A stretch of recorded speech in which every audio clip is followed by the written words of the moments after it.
Hello viewers, I am Jay Pandit. Welcome to my YouTube channel. In this video, we will be discussing dynamic characteristics of SCR. By the end of this lecture, students will be able to explain the dynamic turn-on characteristics of SCR and explain the dynamic turn-off characteristics of SCR.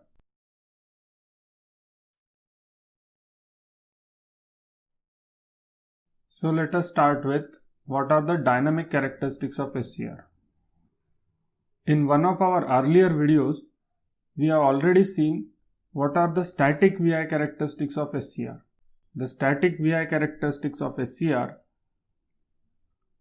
do not give any insight over the transient events those are occurring during the process of turn on or turn off of SCR. During the turn on process and the turn off process,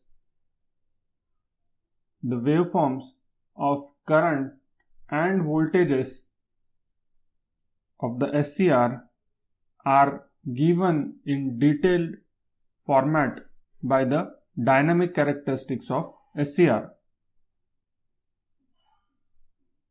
Values and the waveforms of these voltages and currents during the dynamic processes are very important for selection of the circuit components related to the triggering of the SCR and commutation of the SCR. If these components are selected well, then the design of the converter will be proper and it will lead to efficient and the reliable operation of the converter. Hence, dynamic characteristics have got more importance.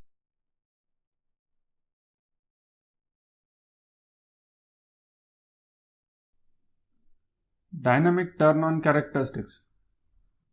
Process of switching SCR from forward blocking state to conduction state is known as triggering of SCR.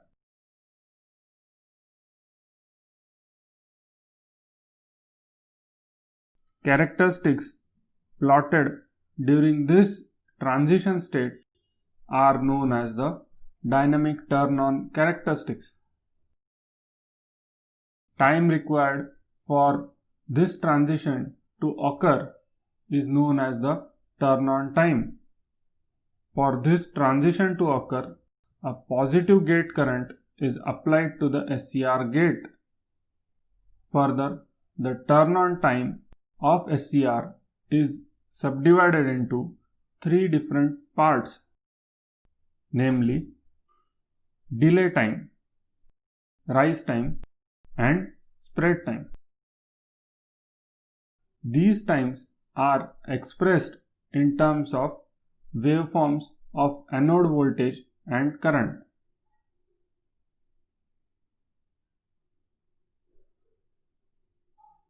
Let us start with delay time. Delay time is the time measured from the instant at which gate current reaches 90% of its final value to the instant at which anode current reaches 10% of its final value. Once the gate current reaches 90% of its final value, then only the anode current starts to increase. During this delay time, the anode to cathode voltage drops from the initial value of VAK, that is anode to cathode voltage, to 90% of its initial value. The value of delay time is inversely proportional to the steepness of the gate pulse. If the gate pulse is steep, then the delay time will be less. If the gate pulse is not much steep or the slope of gate pulse is very low, then the delay time will be higher. Delay time can be reduced by increasing the steepness of the gate current waveform. Its value is to the tune of few fraction of microseconds.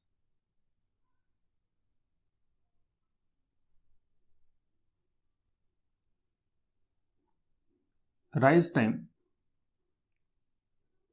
It is the time required by the anode current to rise from 10% of its final value to 90% of its final value.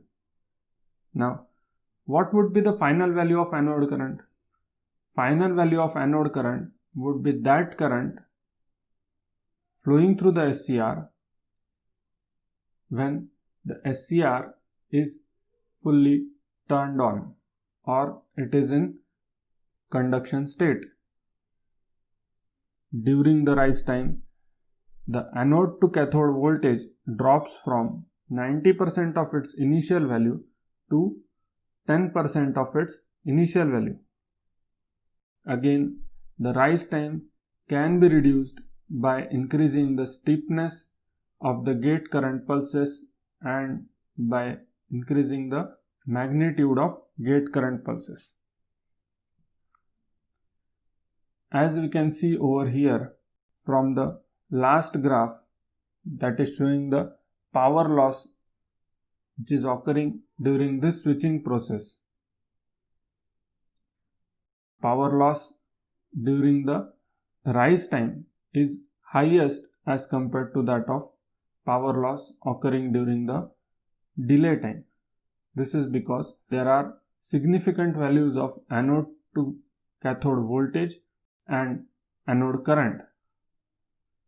As power is a multiplication or a product of voltage and current, hence we are getting a significant value of switching power loss during the rise time.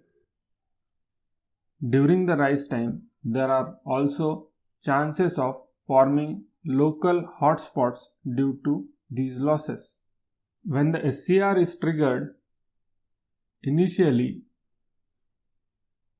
the density of the anode current is higher nearer to the gate. Eventually, after the spreading of anode current, the density of the anode current becomes uniform throughout the cross-sectional area of the SCR. This process of spreading also starts during the rise time.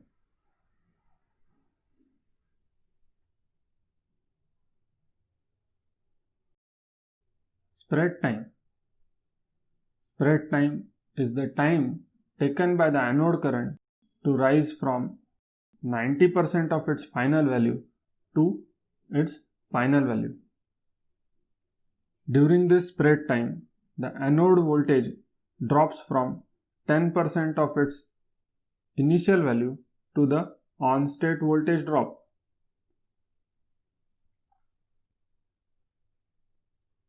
The spreading interval depends on the area of cathode and gate structure of the SCR. After spread time, anode current attains steady state value, which is also the final value of anode current. Once the anode current attains its final steady state value, the voltage drop across the SCR becomes equal to the on-state voltage drop, which is to the tune of 1 to 1.5 volts.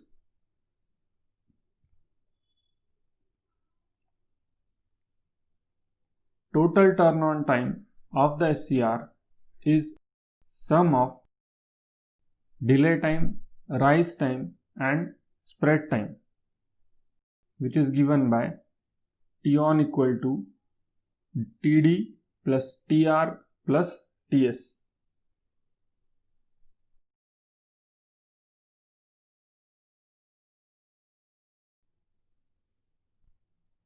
dynamic turn-off characteristics. The process of switching the SCR from forward conduction state to forward blocking state is termed as turning off of SCR or the commutation of SCR. We know that once the SCR is turned on, the gate of the SCR has got no control over the conduction of SCR. We cannot turn off the SCR by giving any gate signal.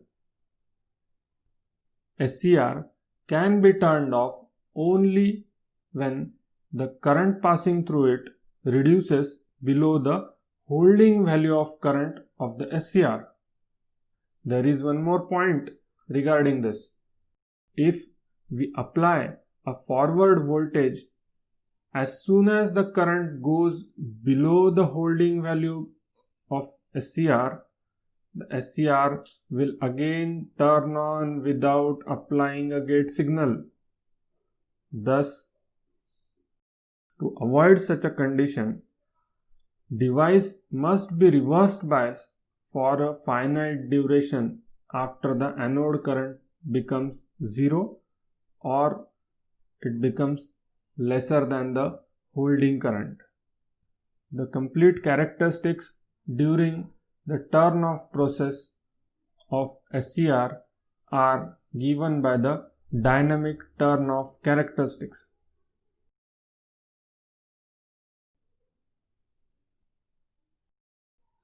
So let us start with the dynamic turn-off characteristics. Once the current starts reducing at a particular instant, T1 current becomes equal to 0. Now this current we are talking about is the anode current. This current reduces to 0. Once this current reduces to 0, the current keeps on continuing its path in the negative direction. The continuation of path in the negative direction is occurring with the same slope. This negative excursion of the current is mainly because of the availability of charge carriers present in the SCR.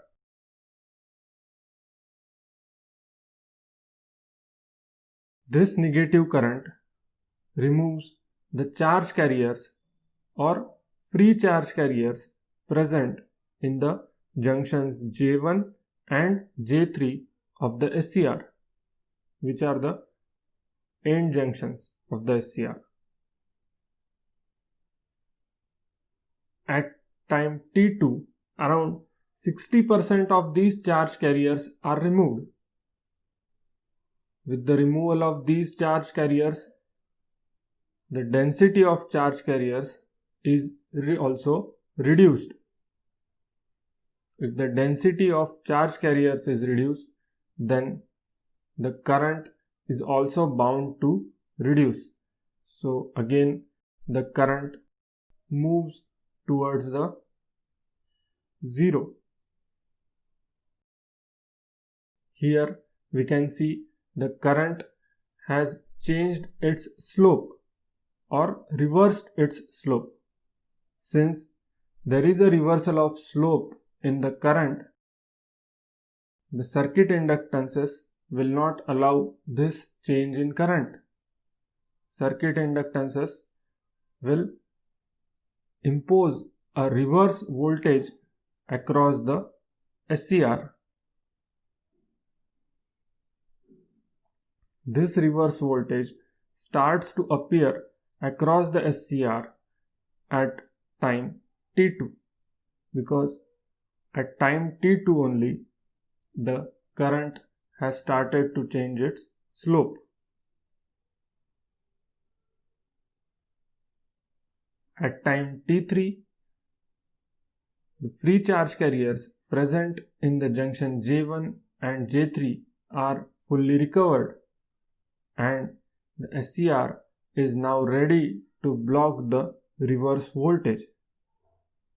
junctions J1 and J3 are mainly responsible for blocking the reverse voltage. This we have already seen in our earlier video.